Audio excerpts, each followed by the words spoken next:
Uganda, my mama, land of wonders. Obulungi, ebibira nyanja n'ensozi, they're in the Pearl of Africa.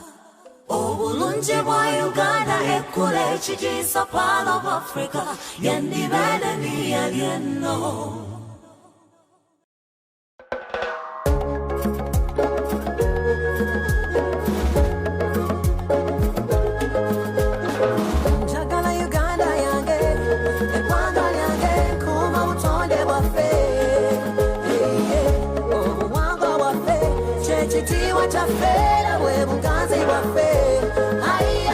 Amukisa asanga akabubwa awatuula ng'ogamba abatelifa bukadde kale nno naye teyeekwenyakwenya era kyakola akokola bukokozi nga bw'alya nga bwe yeebaza n'ejjala bwe.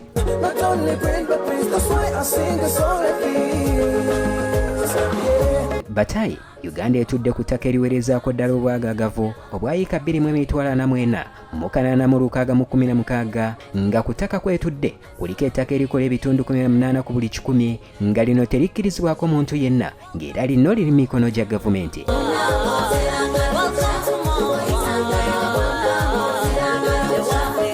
Ettaka eriwerezaako ddala yika 10,000 lino lituddeko bibirako n'entobazi nga wabula ku lino yika 22,968 bino bye bibira ebitudde ku ttaka ly'obwannannyini ng'era bino tebiri mu mikono gya gavumenti.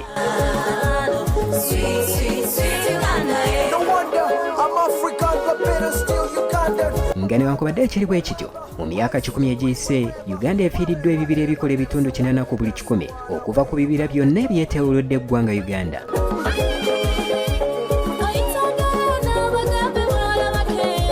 Ekisinza okumalawo ebibira bwe bwetaavu bw'enku awamu n'ebintu ebirala ebiva mu miti okugenda mu maaso n'okweyongera nga buli olukedde. Ebintu omuli amanda, embaawo nga kussa n'empapula bino nabyo bikoze kyamaanyi nnyo ku kusaanyizibwawo kw'ebibira mu ggwanga Uganda. Buli ssabbiiti eyita emiti egiwererako ddala 483 gino gye gitemebwa mu disitulikiti ya Muriya yokka nga kino kitegeeza nti buli ssabbiiti eyita yiika y'emiti mu bitundu byeno gye gisaanyizibwawo okusinziira ku kunoonyereza okwakolebwa ekitongole kya UNDP omwaka oguwedde. Ku kyalo Langere nga kino kye kiddiridde ekkuumiro ya Action Falls mu disitulikiti y'e Nwoya kino kyali kimanyiddwa ennyo olw'ebibira ebikwafu ebyakiriŋŋamu wabula we twogerera kati kano katale k'amanda. Olunaku olwaleero amabujja agali eyo 36 bano be beeyongedde ku bungi bw'abantu okwetooloola ensi yonna era mu buufu bwe bumu emiti egiri eyo mu bukadde 4 gino gye gisaanyiziddwawo olunaku olwaleero. Buli bantu bwe bayongera obungi mu nsi n'obulabe ku kusaanyizibwawo kw'obutonde bw'ensi nga kugenda kweyongera nga kino kye kireeseewo embiranye wakati w'obutonde bw'ensi awamu n'abantu ba bulijjo. Julius Kamau omukugu ku butonde bw'ensi atuula ku kitebe kya Kenya mu ggwanga lya Uganda agamba nti ensi eyolekedde akabaate olw'ebibira awamu n'obutonde bw'ensi okutaganjulwa. But you have seen when we have rains, we have floods. The floods gone, then we have drought. Forests are part of the major aspect that can mitigate us or provide shock absorbers from the extreme weather conditions. So we have no choice. If we have to exist in the future in a stable environment, then we have to really conserve our forests. Okusinziira kwa n'agamba nti ekizibu ekyasinze kwe kwesanga nti ebibira ebisinga bitudde ku ttaka lya bwannannyini nga n'olwekyo kino kyetaagisa gavumenti zonna okuvaayo okumanyisa emigaso gy'emiti ku bantu ba bulijjo awamu n'okubaagazisa okugenda maaso n'okusimba emiti nga kw'ossa n'ebibira ku ttaka lyabwe. We have to change the perception and the behavior. And that's the only way we're going to be able to move, not even 10%. We can even move to 20 or 30% if people themselves own up and realize that without trees, they are not surviving. And for us to survive, we need the trees.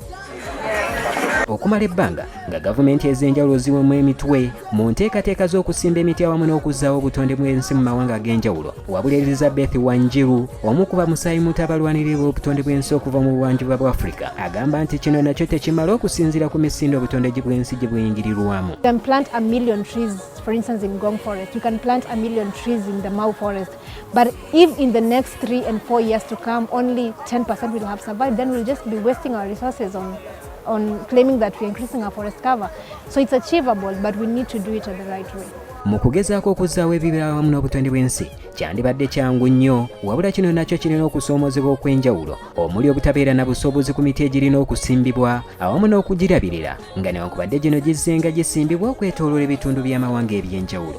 They should ask themselves, are we building our sustainability basically based and purely based on the wood from the public forest? That is a wrong narrative. It's a wrong foundation. They should themselves say, if I'm investing in this home, fine, if I get wood from the government forest, well and good, but I gonna now do what you call outgrower scheme, supporting farmers to grow tree on their farm, and with the promise that this industry will take up that wood for processing. This is what is happening in other countries. We must reduce the pressure from the government estates. We have got farmers here who have got huge tracts of land, and they are not used. They are trying to grow maize, they are trying to grow other crops, but the inputs are too high, and in that case they don't get the benefits.